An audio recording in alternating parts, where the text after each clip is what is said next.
রমজানে কিছু সমস্যা ও প্রতিকার সম্পর্কে বলছি। বুক জ্বালা, পোড়া বা অ্যাসিডিটি, পেটে গ্যাস, তারপরে আরও দেখি আমরা গলা, বুক জ্বালা, ঢেকুর ওঠা, পেট ফাঁপা রমজানে প্রায় হয়ে থাকে। সারাদিন খালি পেটে থাকা, হঠাৎ অনেক ভারী খাবার খাওয়ায় এমনটা হয়। এই সমস্যা কাটাতে ইফতারে অতিরিক্ত ভাজা পোড়া, তেল মশলাযুক্ত খাবার এড়িয়ে চলাটা সমীচীন। একসঙ্গে অনেক বেশি পরিমাণে না খেয়ে অল্প অল্প করে ভাগ করে খাওয়া যেতে পারে।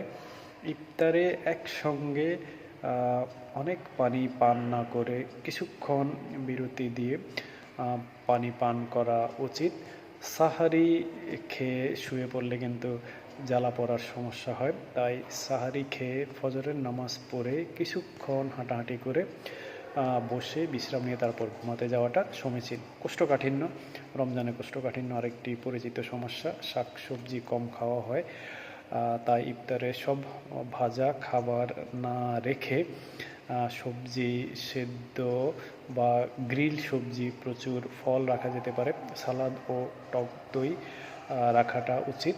ফলের রস বা জুসের চেয়ে গোটা ফলে আঁশ বেশি থাকে। সাহারিতে অনেকে শুধু মাছ মাংস খেয়ে থাকেন, এটাও ভালো নয়। আঁশযুক্ত সবজি অবশ্যই রাখবেন আর প্রচুর পরিমাণে পানি পান করতে হবে। বদহজম, ডায়রিয়া, আমাশয় জাতীয় সমস্যা প্রায় হতে পারে। এর মূল কারণ হচ্ছে অস্বাস্থ্যকর খাবার গ্রহণ, বিশেষ করে বাইরের খোলা খাবার বা কেনা।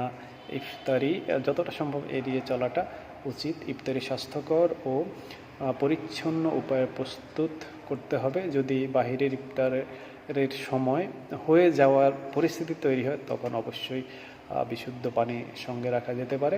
পাতলা পায়খানা বা বমি হলে ডিহাইড্রেশনের ঝুঁকি থাকে, তাই ইফতারের পর স্যালাইন খেতে পারেন। অনেকের প্রস্রাবের সমস্যা হতে পারে, কারো পানি শূন্যতার কারণে প্রস্রাবে জ্বালা বা অস্বস্তি হতে পারে। এজন্য ইফতার থেকে সাহারি পর্যন্ত ধাপে ধাপে 2 থেকে 2.5 লিটার পানি পান করা যেতে পারে। ডিহাইড্রেশন দূর করতে কোমল পানীয় বা অন্যান্য তরলের চেয়ে পানি সবচেয়ে কার্যকর। চাইলে আপনি ডাবের পানি, বাড়িতে তৈরি ফলের রস খেতে পারেন। আরেকটি সমস্যা, রাতে প্রস্রাবের পরিমাণ বেশি হওয়া, তাই একসঙ্গে বেশি পানি পান করা ঠিক নয়। ক্লান্তি ও অবসাদের বিষয়টি যদি বলি, রমজানে ঠিকমতো ঘুম না হওয়া এই ক্লান্তি অবসাদের মূল কারণ হতে পারে। তাই ইফতারি ও তারাবির পর একটু আগে ঘুমোতে যাওয়া উচিত, রাতে ঘুমের ঘাটতি যেন না হয়। তাই সাহারিতে ওঠার পর সকালে খানিকটা ঘুমিয়ে নেওয়া যায়। ঘুমের ছন্দ এলোমেলো হয়ে যাওয়ার কারণে প্রথম দিকে একটু সমস্যা হতে পারে, কিন্তু পরে ধীরে ধীরে এটি ঠিক হয়ে যায়। তারপরে বলবো যে পুষ্টিকর ও সহজপাচ্য খাবার গ্রহণ করলে ক্লান্তি নাও হতে পারে, আর তার জন্য দরকার যথেষ্ট পানি পান করা।